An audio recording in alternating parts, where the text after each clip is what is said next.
Hello everyone, and welcome to our very first Ask Me Anything stream. You might be asking why I've got Elden Ring up here in the background. I thought it'd be a nice way to give something in the background while we're chatting about things. So, with all that being said, here we are. Now, as for what we're seeing here in the background, this is one of my favorite spots in Limgrave to just sit down and relax. We obviously have the Stormveil Castle off there in the background, and the starting area even further back there. And of course, a character up front that's I like to use in my free time. I believe the character's name is Leora Archangel, and it uses one of my favorite setups just to have fun with in Elden Ring. That being a power stance build with Reapers, as well as having a bow in the background. And beyond that, I generally like to wear some armor that's a bit on the heavier side, just to have some better damage resistances. And yeah, all in all, things are looking good. Hello, Quentin. Thank you so much for dropping by. Welcome, welcome. Welcome to our first Just Chatting stream. Like I said, even though we have Elden Ring in the background, there's no like actual gameplay today. It's just a nice, simple chat with anyone who wants to drop by. So if you have any questions, feel free to post them in the chat, and I'd be more than happy to respond to some of them. But first things first, hydrate.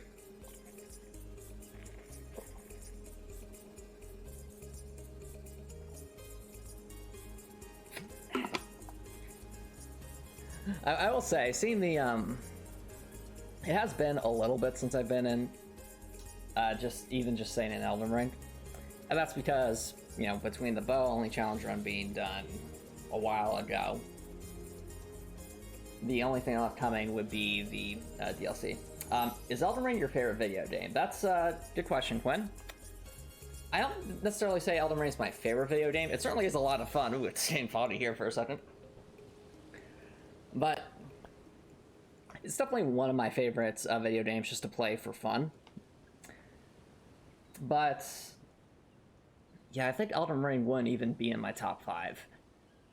That's not... Now, Elden Ring is not a bad game by any means. I enjoy it a lot. But I honestly think games like Crosscode, Shining Force, Dark Souls, I enjoy even more. If the sky is blue, then why is the ocean also blue? Great question, Copper Nicholson. So, also, welcome Copper Nicholson, welcome Anthony and the Virus. So let's, I'll take these questions one by one. So, to finish Quinn's question, Elden Ring is, I enjoy Elden Ring a lot, but I definitely have some other video games I like more than it, like Crosscode, for example. Copper Nicholson asks, if the sky is blue, then why is the ocean also blue? So, I believe the sky being blue has everything to do with the nitrogen that's in the atmosphere. And as for the ocean, I know there's an explanation for this as to why water is a bluish color. I just don't. It might have something to do with the oxygen that's in the water, but that's something I have to look up. I think the Virus asks, what music do I listen to? So music I tend to listen to tends to be more instrumental, orchestral pieces that are typically in video games. But if I was just listening for music for fun, I like listening to jazz. Like if you've ever heard of the guitarist Pat Metheny, really excellent musician, and makes fantastic jazz guitar pieces to listen to. I like listening to lots of, like I mentioned, video game music, particularly RPG music. So some games that come to mind that just have fantastic music to listen to is Octopath Traveler. You've got let's see. So we have Octopath Traveler if you want something more atmospheric. If you want something more like hardcore, or not hardcore, just more like rock and roll, most Sonic games have really good, just upbeat sort of instrumental songs.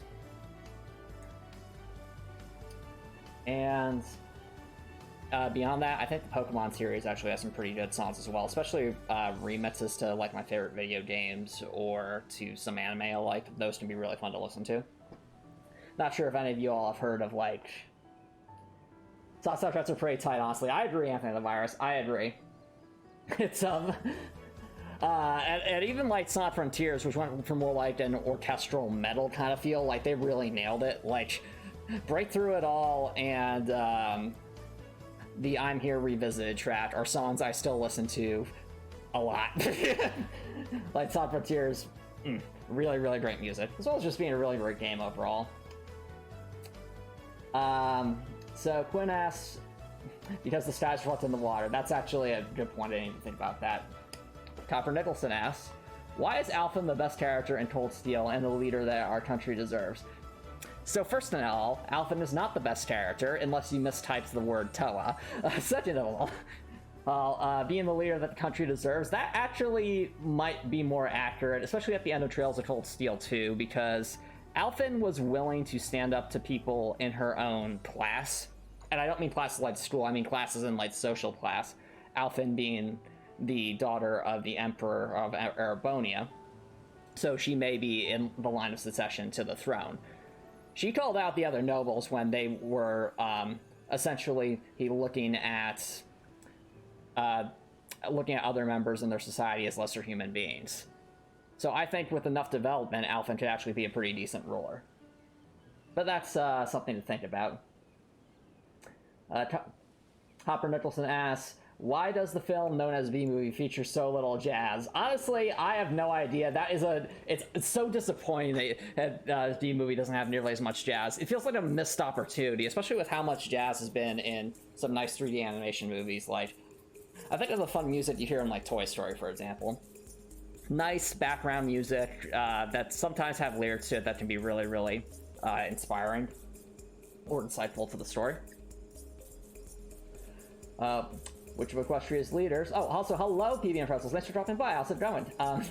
Which of Equestria's leaders would offer the greatest prosperity to the Pony Nation? Well, we all know it would be Fluttershy, because she would make sure to take care of everyone. Anthony Virus asks, is streaming my main form of income? What do I do for a living? So streaming is absolutely not my main form of income. I do not make very much money at all from streaming. My main form of income is being a project engineer. So I've earned I've earned a bachelor's degree in mechanical engineering, and I do project engineering for my day-to-day job. Alberto says, hint, the answer is Princess Alphen. No. Anthony and the Virus asks, what's my favorite game that came out in the last year? Ooh, that's a tough one. I'm going to have to go to Doodle. Give me a second. I really gotta think about that. I didn't think I'd have to. Because most of my games I play, I've like are games that are like a bit older, like the Trail series, or even Elden Ring's a few years old at this point, so that came out on PC in the last year. Alright, so looking at games that come out in the last year.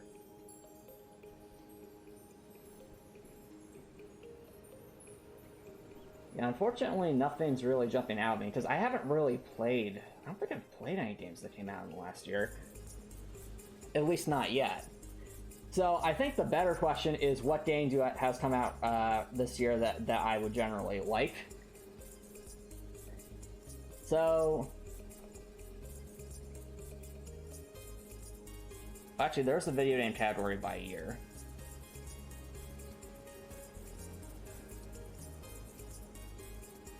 Let's see here. I have a separate tab open where I'm looking at different video games chat. I'll admit, Anthony Virus, that one stumped me because I'm now realizing I have not actually physically played video games in recent memory. Well, at least that came out in the last year. Though, if I had to pick one that just from the looks of it, bear in mind these are games I have not played. I would say either the games that come to mind would be Baldur's Gate 3 or Marvel Spider-Man 2 would be the games that would stand out the most to me in terms of what came out in the last year.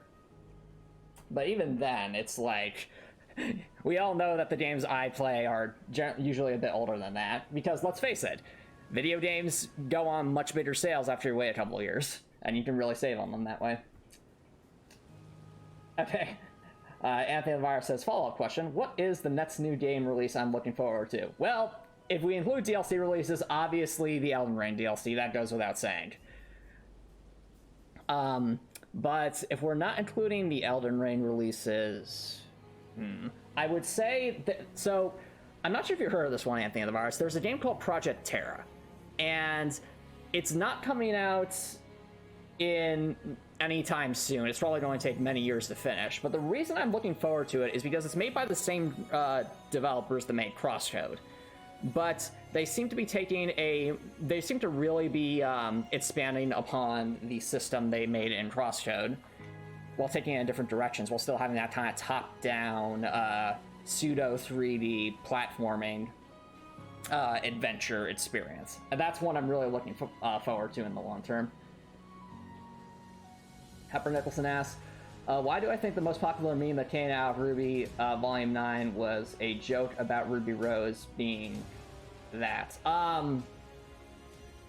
So, I don't necessarily think that's the most popular meme that came out of Volume 9 for the sole reason that Volume 9 is when Bumblebee became canon. So, if we want to talk about memes, Bumblebee becoming canon is easily, I think, the most popular thing to come out of Volume 9, in my opinion, anyway.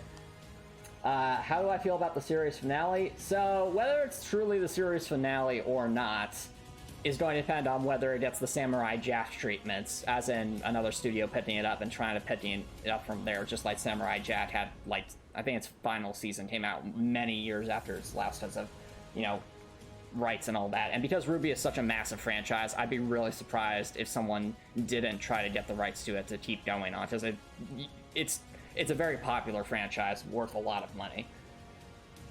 Anthony Virus says, what's been the most challenging aspect of working on Heartwell? Also, hello, Matt. Thanks for dropping by. Welcome.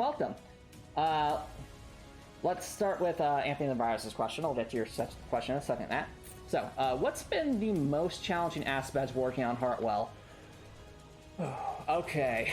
There's been some pretty difficult things with Heartwell. I think the hardest thing that I had to do so far was the pathfinding algorithm.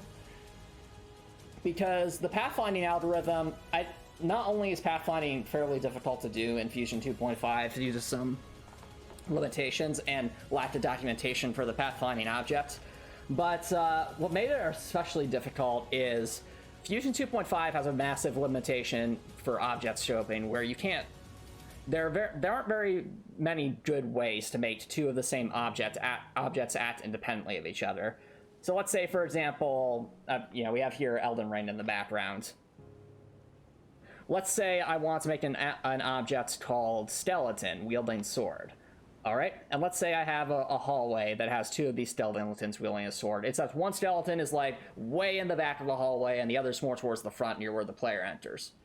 So with proper object scoping, the skeleton in the back of the hallway shouldn't even notice the player until the player gets close, while the skeleton in the front of the hallway should be running towards the player because they're clearly within the attacking range. But with Fusion 2.5, what will actually happen is you'll have both opponents move at the same way, attack with the same animation, such as you haven't object scoped them. They're linked to each other in a way that they shouldn't.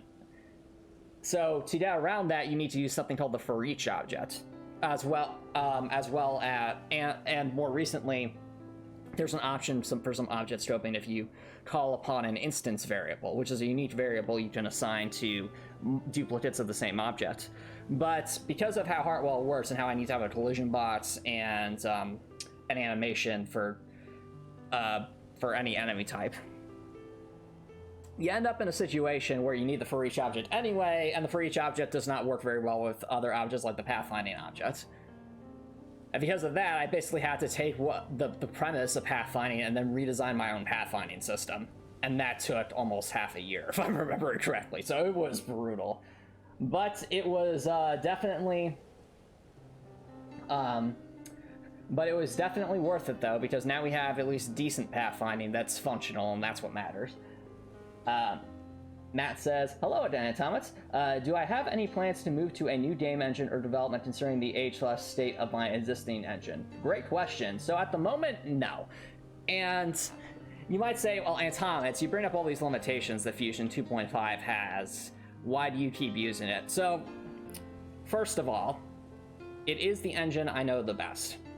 So I have, I've used it ever since I was in middle school, or at least the previous iterations of it. So I'm super familiar with it, and that's how I can do more creative things, like making my own hybrid pathfinding system for that, using the same engine, even though it's not super good at it normally. Similarly, it's how I've done like all sorts of RPG mechanics and created my own custom menus and stuff using it, when, again, usually the system's default cookie cutter options aren't as good for that.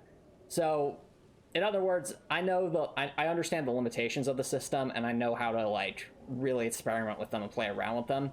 And thus far, at least, for the scope of what Heartwell is, being a single player action RPG top down sort of thing, nothing within my scope is out of the realm of possibility for what the hardware is capable of. So given that, and given that also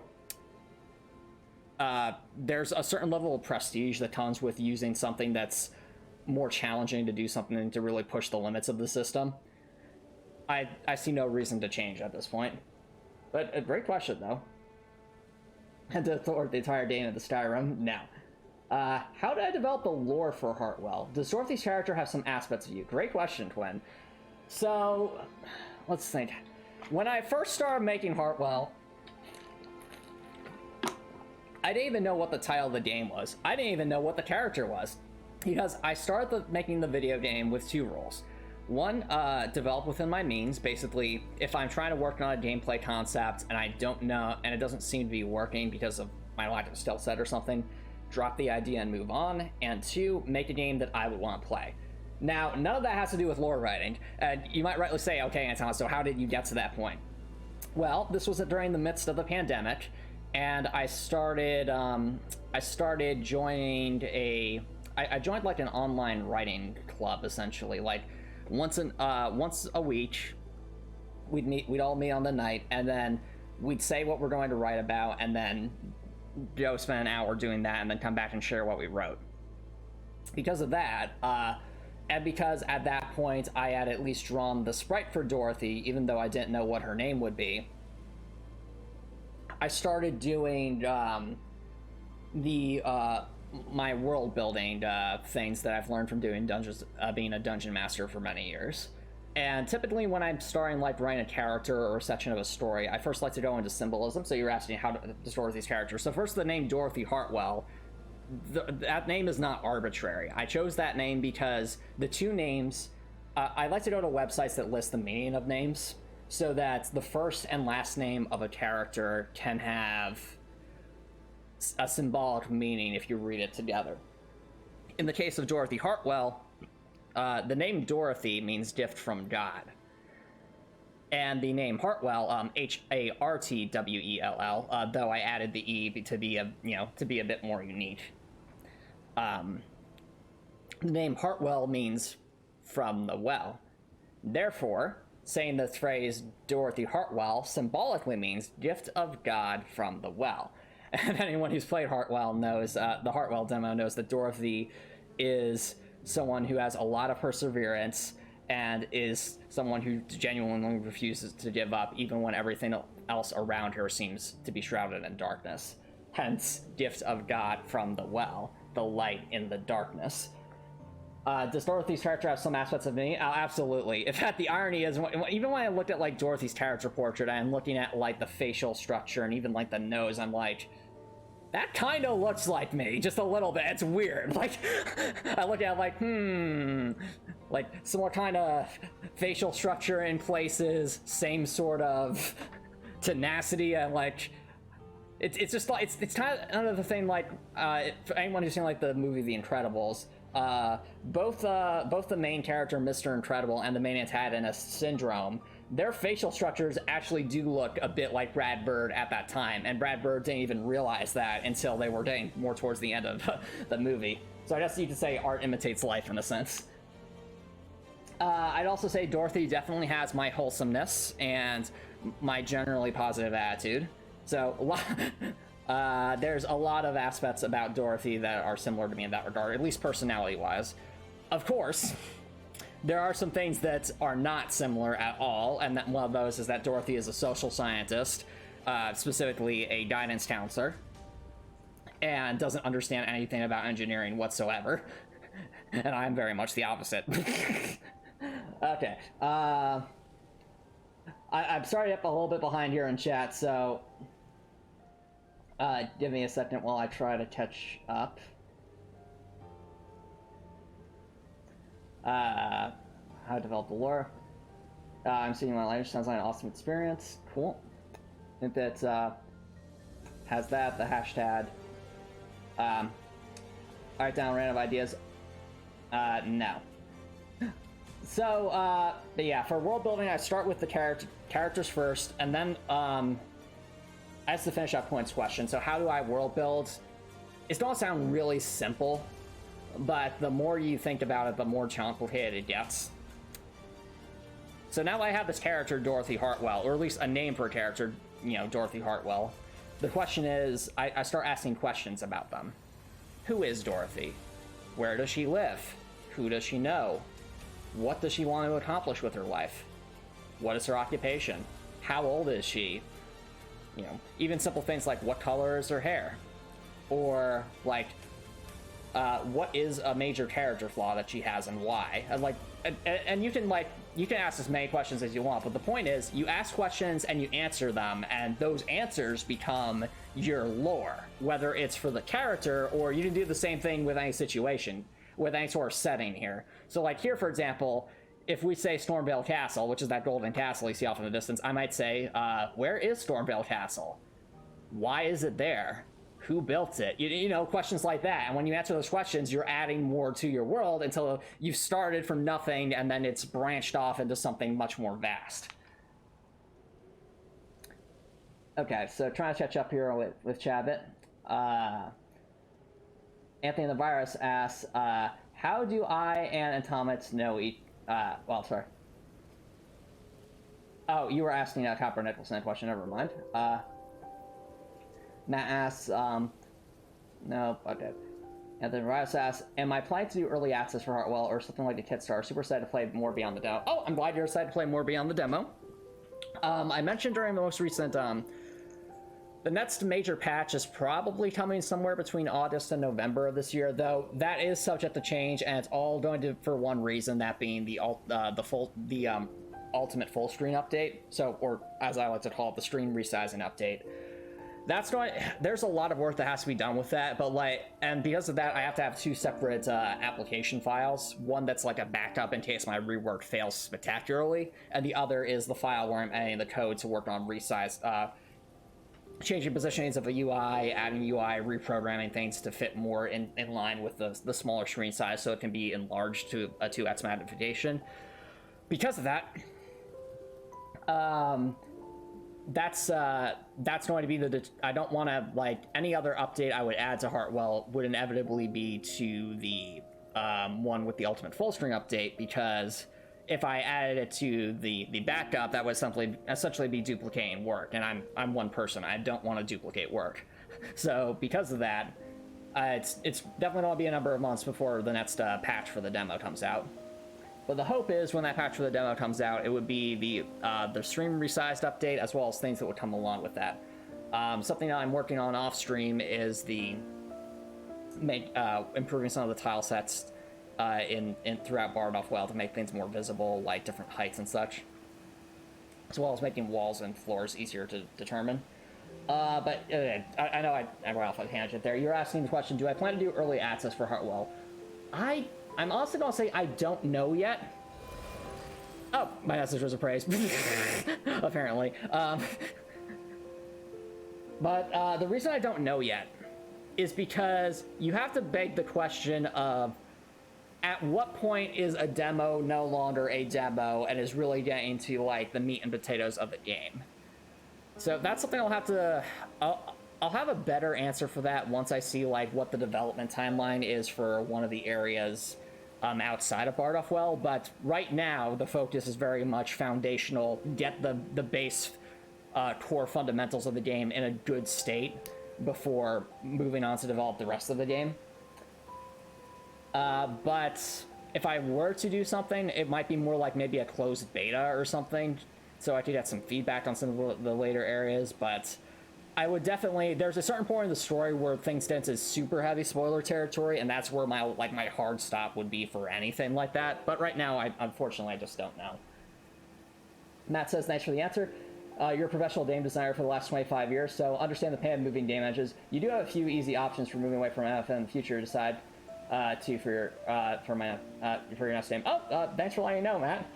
I'll keep that in mind. Though I'll also note that when you say next games, I'm just like, I mean, Heartwell's probably going to take many years to finish at this point, so I'm not even thinking about like games beyond Heartwell at this point. Right now, I'm very focused on Heartwell. But yeah, you're right though. It's definitely very tricky to move between different game engines. Let's see here. Anthony the Virus says, have I been playing any tabletop games lately? What are some of my favorites? Oh, great question. So, let's see here. I've been playing, like I mentioned before, I'm a dungeon master. I've played Dungeons & Dragons both as a player and a dungeon master for many years, especially ever since the middle of college. That's where I really started to get back into it. But beyond Dungeons & Dragons, if I were to play a board game, some board games that come to mind are Betrayal at House on the Hill. That's easily my favorite board game, because it essentially, I want you to picture, chat, imagine if instead of drawing cards, you drew tiles, and these tiles are like different rooms in a mansion. And every time you open a door, you basically draw one of these tiles, and you place it there. In other words, it is a randomly generated map every time you play, even though it's a tabletop game. And on top of that, the rules for there's two halves to the game. The first half of the game is like the exploration phase, where you and the other characters are just exploring, trying to get items and stuff. But the second half of the game is called the Haunt, and the Haunt is like a unique scenario that has a set of rules with win and lose conditions. And usually, one of the player characters ends up becoming whatever like the monster is, because it's meant to be sort of like a horror quote-unquote board game. And they both the monster and the players have different objectives, but they don't know what each other's objectives are because they each have a separate rule book that they have to read. And it's like, there's like, I want to say somewhere between 30 and 60 different scenarios. So it's really, really cool. If you never played it before, that's one board game I strongly recommend. Some other classics include Settlers of Catan. That can be a lot of fun. And also Jenga. If you never played Jenga, very simple. Stacked up wooden blocks in a tower, trying to make the tower as big as possible without falling over, but really, really fun. Let's see here. Hi, Lime Violent. Welcome. Sorry I didn't. Right now, I'm very much in the depths of chat trying to catch up with questions here. What are some of my naming websites? Okay, so there used to be a website called meaningofnames.com that I used to go to all the time. I don't know if it still exists. So at this point, it's essentially whatever names I can find. It usually ends up being like Nameberry or various other websites that are mostly for listing and documenting the meanings of specific baby names. But in general, if you just search like search names by meaning, or like names that mean, and then you give a description like names that mean warrior, or names that mean lightning, or names that mean lights, like anything like that, they'll usually get a list, and that's how I search for them nowadays. Let's see. Also, I'm not entirely sure what happened, chat, but I appreciate the notification. Let's see, next question. Let's see. World building ideas, things that are important. Okay. Have I played Breath of the Wild or Tears of the Kingdom? If so, what do I think of them? So here's the thing about Breath of the Wild and Tears of the Kingdom. I do not own a Nintendo Switch, so I cannot play them. However, I have watched a Let's Play of Tears of the Kingdom, and I've seen bits and pieces of Breath of the Wild. So my take on, like, we'll call it the exploration open world Zelda game is I think fundamentally as a game it's well done, but I also think that it suffers a similar problem that a lot of open world games suffer from, and that's just the game is vast but not very deep. In other words, you have vast open stretches of land where basically just there's nothing of importance but scenery, and perhaps the occasionally randomly generated enemy. I generally prefer games that are much more narrowly designed but have like a lot of depth to them. So I cite Dark Souls 1 a lot because Dark Souls 1 is a game that uses its space to its fullest potential, to the point that you literally, if you look up or down, you know, various valleys and such, you can literally see future dungeons, and it's so cool. But in games like Breath of the Wild, it's like, yeah, there's some points of interest, but in between it's just empty space.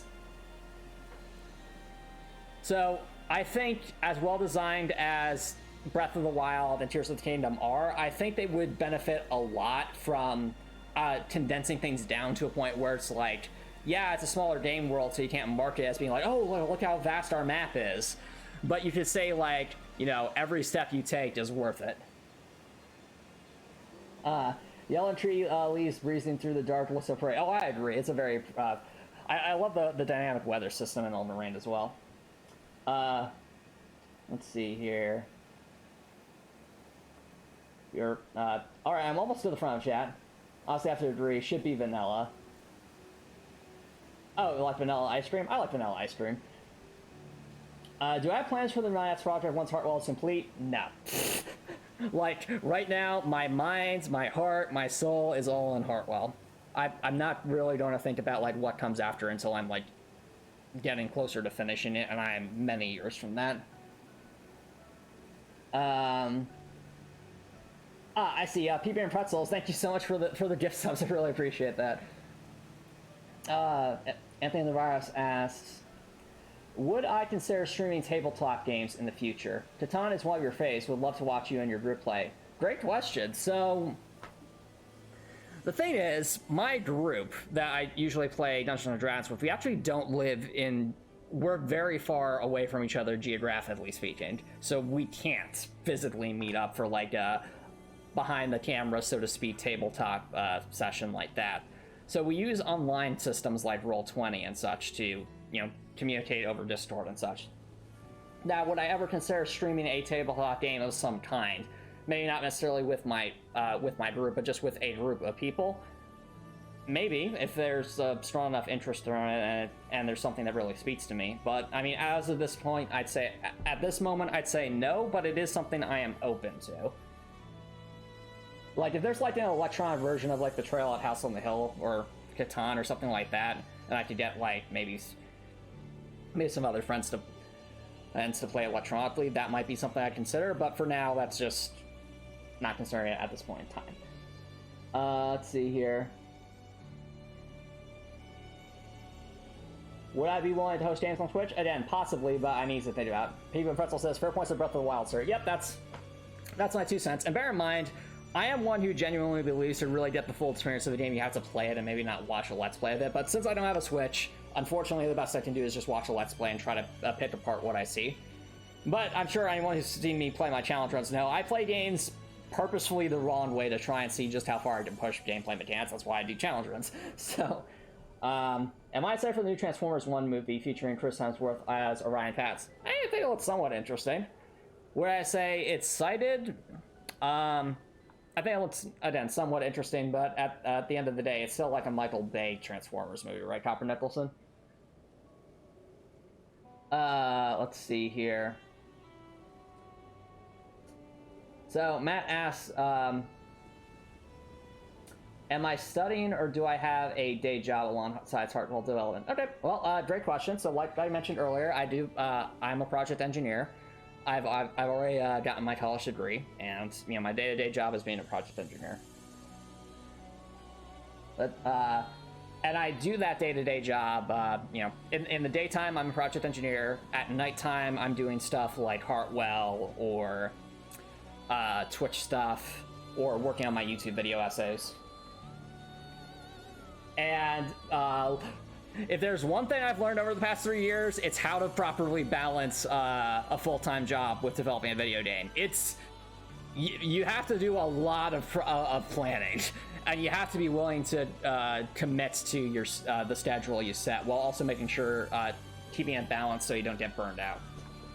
So there's definitely a lot of give and take between work, my various projects outside of work, say like Heartwell, my YouTube videos and such, as well as just trying to have a life, having a life, spending time with my girlfriend, reaching out to family, spending time with friends. So it requires a lot of scheduling and planning, but it can be done. Let's see here. Ian Pluto is still working on this campaign. You might actually lose one of your players. So I don't know how much time they have available. Would be interested in joining us. Not at this. I appreciate the invitation, Copper Nicholson, but not this time. Like I mentioned before, I have many different things going on between. I just mentioned I'm a dungeon master. I have my Twitch channel. I worked on Heartwell. I worked on YouTube. I spent time with my girlfriend. I have my full-time job. There's unfortunately not very much open time between all that. But then appreciate the invitation. And there are says, let's see here. How do I feel about streamers who exploit their viewers? I think any kind of exploitation is horrible. Like viewers are your viewers are your community, and your community is the term community. The term community is meant to be a group thing, not actually. Here's an example. Communities are places you want to go to and spend time with each other. It's meant to be a place where you're sharing ideas, you have a sense of belonging, perhaps you have some friendships in the community. It's a place that you want to be. Exploitation makes it seem like, okay, now it's no longer a community, now it's a fiefdom. It's like whoever's at the top of the fiefdom is the lord or lady, and everyone else is the serfs. It's like, no. Like, that's not how it should be. We want... Let's leave it at that. Streamers should respect their communities, and communities should respect their streamers. It should be a what's the term for a mutualistic sort of behavior. Well, not behavior. A mutual. Oh, sorry. Hit the mouse there for a second. But yeah, it should be community should be a place of belonging, not a place to be exploited. I'll leave it at that. Let's see here. Almost towards the fun here. What has been my favorite game series to stream? Ooh, that's a good question. Okay. Favorite video game series to stream. I think... I'm going to have to separate this into genres, Anthony the Virus, just because I think different types of video games have a different feel to them. So, like, for example, an action RPG plays very different than a strategy RPG, and how I react to that. So, if I were to say, in terms of more action-oriented games, hands down, Crosscode was my favorite to stream, and that's because it struck a nice balance between story and gameplay. And wow, look at the fog! I can't even see the story area. What is happening? No! What happened to the screen? No! What is this? I don't think I've seen this weather effects before. That's pretty cool, though. But if I'm playing more of a strategy game or a strategy RPG kind of game, I'd easily say the Trail series. Probably have the most fun streaming Trails of Cold Steel 2, but honestly, any of the Trails games I've streamed, super, super fun to stream. And that's because we're all reacting to the story as it happens, and we're all getting super invested and making memes. It's really, really fun. So yeah, those I would say it'd be a tie between Crosscode and the Trail series. Those have definitely been my favorite games to stream so far. how come I don't mention much about my girlfriend streams? So the reason for that is because I like to keep my personal life separate from stream and like the internet as best as possible. I mean, let's face it, we live in the digital age. It's very easy to find out information about people, and my thought is if I ever became like, if my community ever grew large to the point that, well, if my community ever grew large to the point that if I had shown my face, people would be able to recognize me on the street, like I'd lose my sense of privacy and autonomy, and that's not something I want to lose. And the same thing goes for my girlfriend. So the reason why I don't mention my girlfriend very much on streams is, again, trying to maintain some sense of privacy and autonomy between, you know, my life on the internet versus my life IRL. All right. Oh, nice emote there, PB and Pretzels. Let's see here. Anthony Vargas asked, what's something I wanted to share about myself on my projects that no one has asked about? Ooh, okay. Something I want to share about myself or projects that no one has asked about. Let me think about that.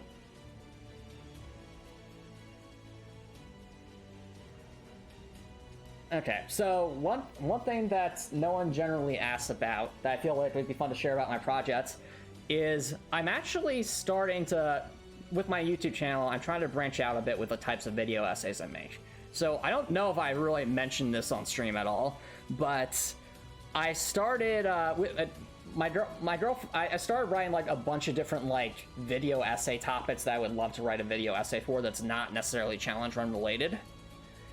And I picked one that I wanted to do first, and the way I handled it is instead of just sitting down at my computer and writing out a script, I instead sat down with my girlfriend, and my girlfriend would ask me questions about the subject, and we'd have a nice conversation so that I can make my arguments for the essay and such seem be a lot more authentic. So very much less, oh, I'm writing this for as a school essay sort of thing, and more so like I'm having a conversation and this is the point I'm trying to get across. So working on that has been a lot of fun, and I'm currently in the state finishing up recording some voice lines and starting to gather some footage for the first video essay of this format that I want to release.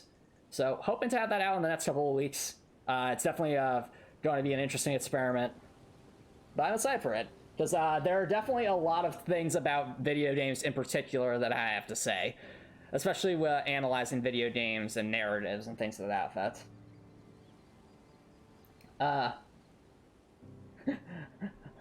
A chocolate lake and turned into a blueberry. I see you are a man of culture, PB and Pretzels. I see you understand the Willy Wonka and the Chocolate Factory reference. That's a fantastic movie, by the way.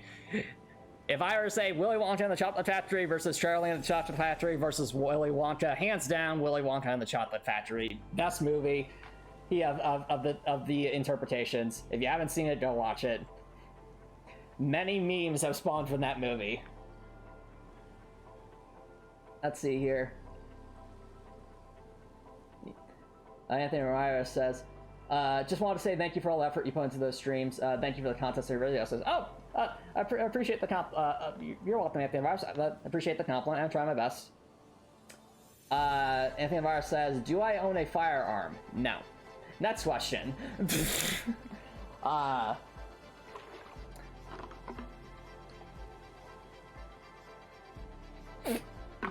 All right, I think I finally caught up with you, chat. You guys been asking some great questions, and I'm also thinking the Elden Ring background is probably a good one to have. But yeah, I hope that answers your question about like what's one thing I'm working on in the background that's not bad. Some video essays. So that'll be a brave new world we'll be entering fairly soon. Okay. But yeah, this is honestly one of my favorite spots in Elden Ring chat because not only does it have a great view, but this is also near an area where I like to sit down and just wait for if I'm playing like invasions in Elden Ring. I usually like to put down my what I usually do is I turn on the Taunter's Taunt and I just sit down at the corner over here. Well, not here specifically, it's actually where my character's facing. So this is like what I'm sitting on right now that I think is a, it's like a rectangular stone rune. And it overlooks a section of field that no enemies, like, usually walk into. Which makes it a great, even playing field for PvP fights. Twin asks, would you like to fight PvP duels on stream? Yes, 1000%. Like, if there's... but the caveat is, I'd need to know that there are enough people on PC who are interested in joining for something like that, and just like having a PvP night. I think that'd be super fun. But there's enough interest in that, and everyone's on PC, then that'll work. Do I believe that genetically engineered species should be allowed into the Federation?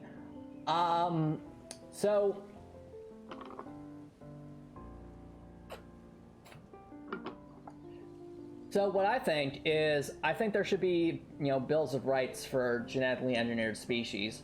But there should also be the caveat that there has to be acknowledgement that they are genetically engineered. So that way they can be, anything they achieve can be measured fairly. Since what movies like, and what movies like Gattaca show is that if you hide whether someone's genetically engineered, then that essentially creates a two-tiered society, and that's not what anyone wants. So I think it's very much like AI-generated art in the sense, like nowadays, in the sense that you need to like put a label there or something to say like, hey, this was AI-generated, or hey, this was achieved by someone who was genetically engineered, things like that. But ultimately, I think everyone has a purpose and a place, and it's important for everyone to be able to contribute to the common good. If I had to do a retro stream, what games would I play? Ace or Knights era? Oh, if I had to do a retro stream, the games I would play are, number one, Shining Force, because that's one of my favorite games of all time. It's usually, I go back and forth between whether Shining Force or Crossroad are my favorite games. Number two, some of the old Sonic games, especially Sonic 3 and Knuckles, because that's such an amazing platformer. And number three, I would say, I think it'd be really fun to stream some of the old humongous entertainment point-and-click games, like Pajama Sam, Spy Thoughts, and games like that, because those games are really, really, really funny. Do I play Minecraft much these days? Not really, though. Minecraft's like one of those games where like I might come back to it for like a day or two just for fun as like a random thing, but definitely not nearly as much as I used to when I was in middle and high school. But I have very fond memories of Minecraft, especially the Tech Pack, because the Tech Pack lets you do all sorts of engineering stuff and make mech suits and go to space and, create all sorts of like factories and stuff. It's really, really cool. Let's see here. Pajama Sam, please. I feel I find you to be premium vessels. Pajama Sam is amazing. Like, anyone who has not... Also, Freddy Fish. Alright, chat, here's a question for you. For those of you who've played the Pajama Sam games, I want you to rank the following. From least favorite to most favorites, you have any game about Putt Putt versus any game about Freddy Fish versus any game about Pajama Sam versus any game about Spy Thoughts. How would you rank them? Because for me, in terms of general enjoyment, it goes Freddy Fish is at the lowest, then Putt Putt, then Spy Thoughts, then Pajama Sam. So Pajama Sam's at top, and Freddy Fish is at the lowest part of the list. Who is the most complex character in Star Trek, and why is it Derek? Well, I mean, the answer, of course, is Derek. Well, actually, no, I take that back. I'd say if it's a non-antagonist, well, how do I say this? There are many complex characters in Star Trek. Derek is definitely one of them. I would argue you could, I'd probably say Derek's probably the most complex. That's because it's really hard to tell what's real and what's a lie with him. But yeah, Pajama Sam is rarer than all. Yes, Hartwell's rarer than Pajama Sam. I appreciate the sentiment, Anthony Mars. Listen, if Hartwell could ever one day stand up like on the same level of recognizability as a game like Pajama Sam, that'd be really cool. But for now, we have to work there. Why was Duldraheel such an absolute Chad? He was not. But you're thinking of Maritza. Maritza, on the other hand, definitely was an absolute Chad because he was willing to do whatever it takes to try and make his community a better place, and that was helping, trying to get them to admit to their guilt and really grapple with it. And for those who don't know what I'm talking about, go watch Star Trek Deep Space Nine Season 1. Specifically an episode called Duet. It is masterfully written. Alright. So, yeah, since we were mentioning Elden Ring earlier, chat, this character right here is one of my favorite characters to play as in Elden Ring. This is Leora Archangel. This is, for those who are on stream when I mentioned that one of my favorite playstyles in Elden Ring is to power stance scythes, this is the character I power stance scythes with. It's a lot of fun. And they're specifically at level 125, so they're in the optimal PvP range. Though I do have characters that are designed more for, like, level 1 PvP, which, this might be a bit of a hot take, chat. I think low-level PvP in Elden Ring is the best kind of PvP because no one can, like, one or two shot you, and there's a lot more fight in the battles. Okay. Matt asks, if I could go back in time and work on any video game, which one would I pick and what would I choose to do on the project? Oh, that's a good question. Okay. So, the challenging aspect of that question, Matt, is that for me, there are so many video games with wasted potential that I would love to, like, improve, if you will. But because they're, on the flip side, you know, those video games also tend not to be my favorite games of all time for the same reason that they have, you know, a lot to improve.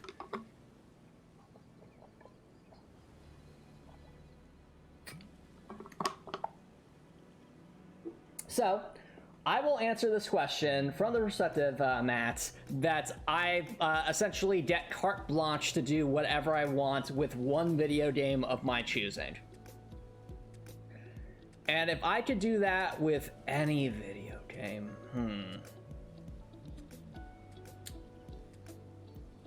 Alright.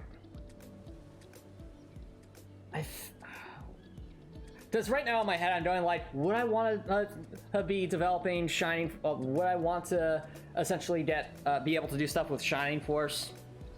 Or would I want to be able to do stuff with Crosscode? Because that's kind of where my mind goes if I'm not going from the perspective of, oh, this game has wasted potential, let's make the most of it.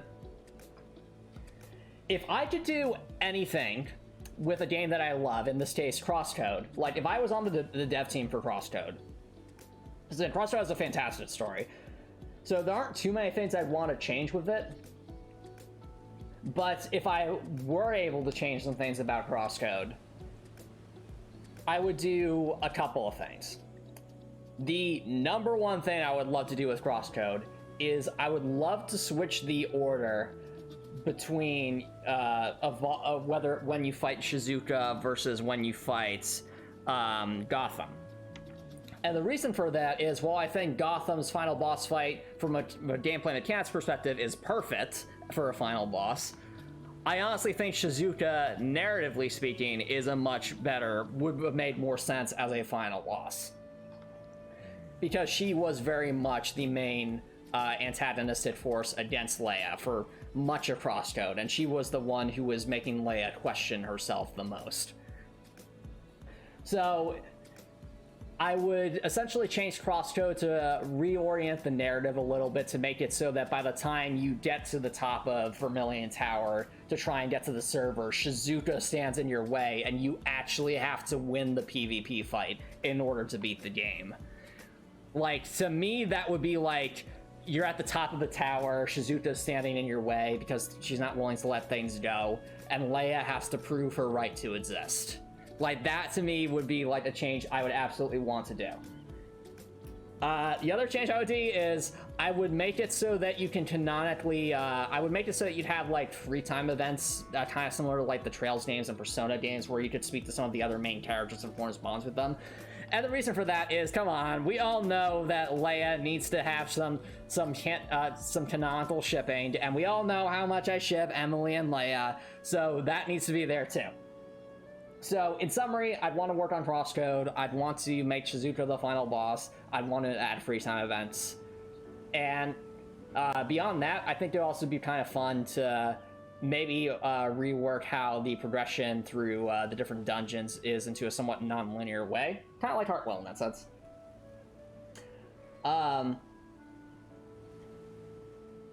Copper Nicholson says, why do I think the Klingons have so little honor? So that's not true at all. Many of the Klingons do have honor. Many of them also do not. Much like how different people have different levels of morality. Just depending on which Klingon you're looking at during which part of Star Trek. Will I be obfuscating Heartwell's save system further for the final release? In its current state, it's super easy to give yourself some kind of things by adding numbers in the file.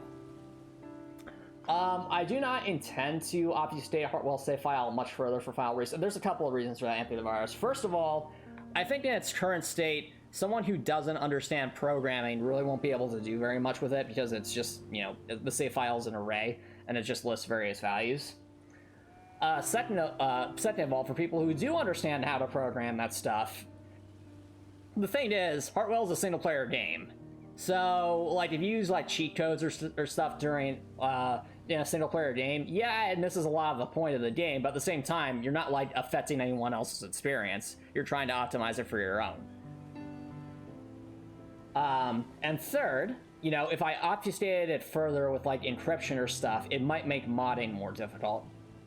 So there's already, I think it's Jay on our Discord server is already quite interested in modding Heartwell, and I get the feeling that if Heartwell ends up being very successful, or if the fan base grows a lot, I think that modding would become a pretty core part of the community.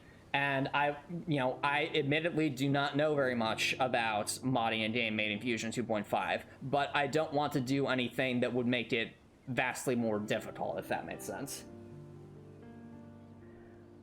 Binding of Isaac stream when? Never. Binding of Isaac, I'm not very much a... Binding of Isaac is a roguelike. I think it's a well-designed roguelike. It's just roguelites are just not my cup of tea.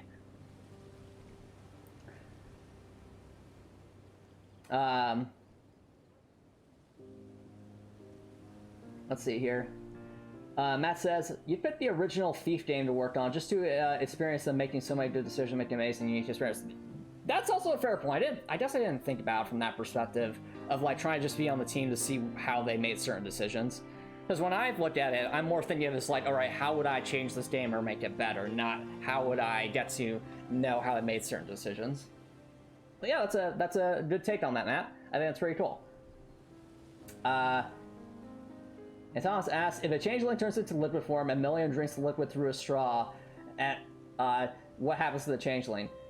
Does it die? Does Million die? So fundamentally, the changeling is still an organism of some kind. So I think at that point it would just be kind of like similar to either the changeling changes into something to destroy Million from the inside, or the changeling gets destroyed by all the gastric acids and dies. I think there's no in between.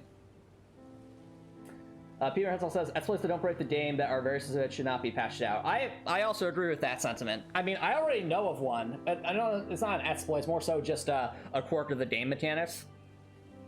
So, because of the way the slope code and such is coded in Heartwell, it is possible, chat, if there's like just a one-tile gap between two platforms at the same elevation, it is possible to actually dash across that using the dash, the right click to dash with Heartwell as opposed to jumping over that. And dashing does cost less stamina than jumping.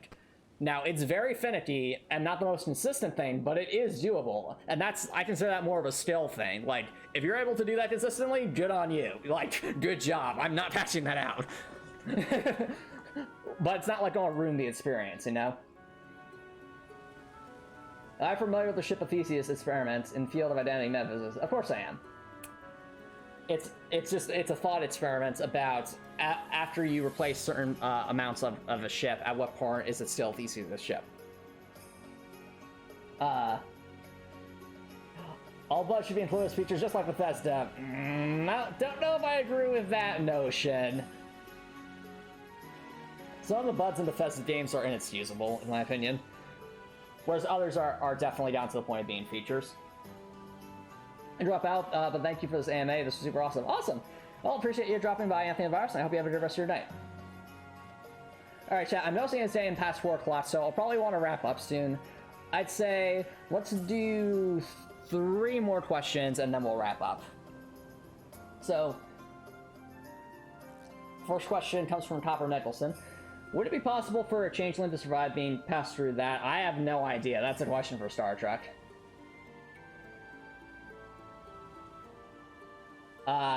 Next question from Copper Nicholson. If every Star Trek captain's in a fight, which one would win? So we have Picard, Janeway, Sisto, Archer, and I'm assuming Kirk.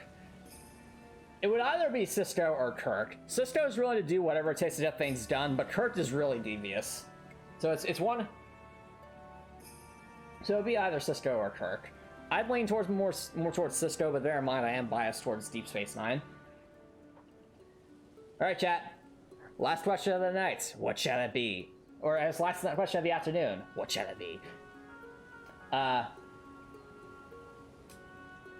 Matt asks, if Copper Nicholson was a character in Hartwell, who would they be and why? Or are you asking Copper Nicholson that question, Matt? Was that question directed towards me, Matt, or was that direction towards Copper?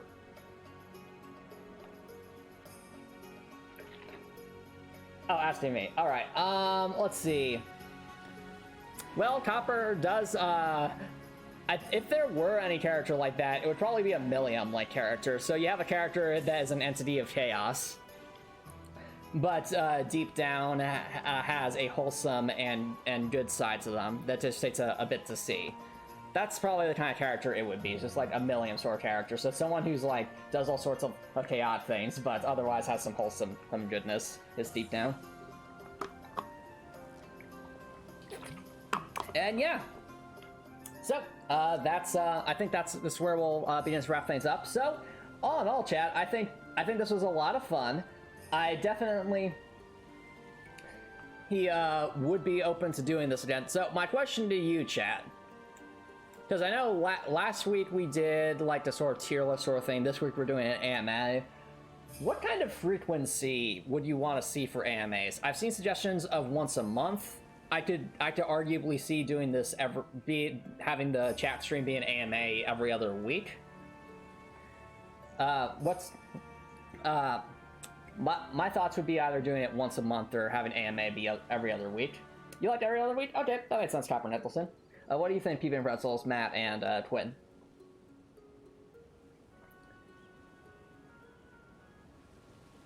Let's see. Every other week you'd like that. Okay. And so I just thought that'd be a good way to do it. So every other week's AMA, and then the weeks that aren't AMA would be maybe tier lists or debates or things like that. That's just true. That's all I got. Repeat questions. I don't mind repeat questions as long as they're from different people. And besides, having conversations fun. It is a very comfy stream. We have our Elden Ring background. We've got everyone here. All right, so I think the way we'll handle it moving forward is the Ask Me Anything streams will be every other week, at least for now. If it gets, I will give this the caveat chat that if it gets to a point where having just chatting stream every weekend ends up being causing me to burn out, then we'd probably switch it to having a just chatting stream every other week, which would lead to AMA being once a month and things that aren't AMA being once a month. But for now, we'll try with AMA every other week, and then the weeks that aren't AMA being the other things like tier lists, debates, and all that. And with that, chat, I think we'll wrap things up right here. So, if you're watching on Twitch, feel free to stick around for a rate. But if you're watching on YouTube and what you saw, please consider subscribing on YouTube. It's free to subscribe on YouTube. You can always change your mind later. And it's a great way to show support. Now, if you're watching on YouTube, I hope you have an amazing night.